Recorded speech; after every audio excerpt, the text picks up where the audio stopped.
Nanti panggilan dari BPOM dan tentu BIN dan Kasat untuk bisa mempresentasikan ya kepada BPOM khususnya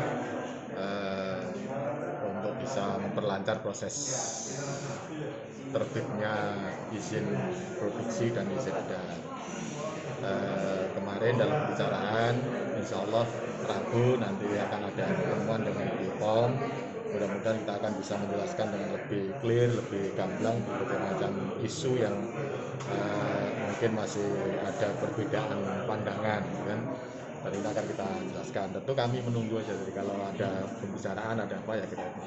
Termasuk dalamnya adalah kita diajak untuk mendiskusikan berkaitan dengan secara teknis, nanti berkaitan dengan bahannya gimana dan lain-lain dengan kawan-kawan di kimia farma dan juga di lembaga biologinya angkatan darat yang akan ikut memproduksi itu untuk melakukan persiapan lebih teknis agar obat ini juga bisa segera diproduksi bila izin edarnya sudah terbit. Jadi itu langkah selanjutnya. Prof, ini kan yang masih obat kombinasi yang kemarin 3 kombinasi yang diuji klinis yang disampaikan kemarin itu kan uji klinisnya dilakukan oleh seribuan anggota TNI gitu kan. Oh, bukan hanya sebenarnya kan TNI. Tidak hanya TNI aja. Bukan hanya TNI.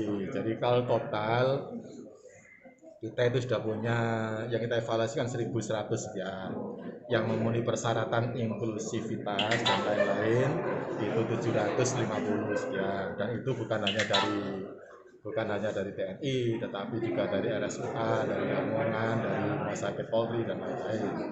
Jadi memang mengikuti multi center itu. Hanya memang ada beberapa proses yang sejak awal memang ini. Di awal-awal kan kami menyiapkan untuk semua multi center yang ada, kan? RSUA yang di Lamongan, yang di Kediri, yang di semua 13 multi center yang kita punya itu. Dalam masa persiapan sudah mulai berjalan 1-2 hari, 3 hari, kemudian ada dalam tanda kutip barangkali kasus di rumah sakit Distira itu, ya Sapa itu, ya, kemudian kita dipanggil untuk ikut menangani di sana.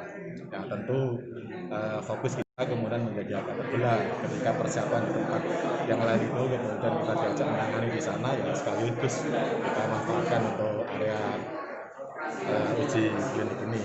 Meskipun lagi-lagi itu di luar rancangan kita, tapi kita sudah minta perubahan, perbaikan ke BPOM untuk bisa memasukkan itu sepanjang memenuhi persyaratan.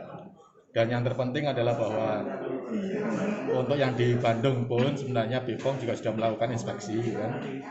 Dari inspeksi itu juga temuan-temuannya sudah kita tindak lanjuti semuanya.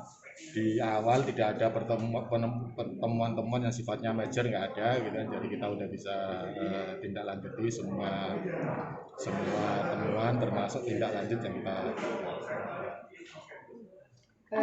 ada berapa tim sih Prof dalam penelitian obat kombinasi COVID ini? Secara keseluruhan satu tim, ya. Itu kan tim utama kita.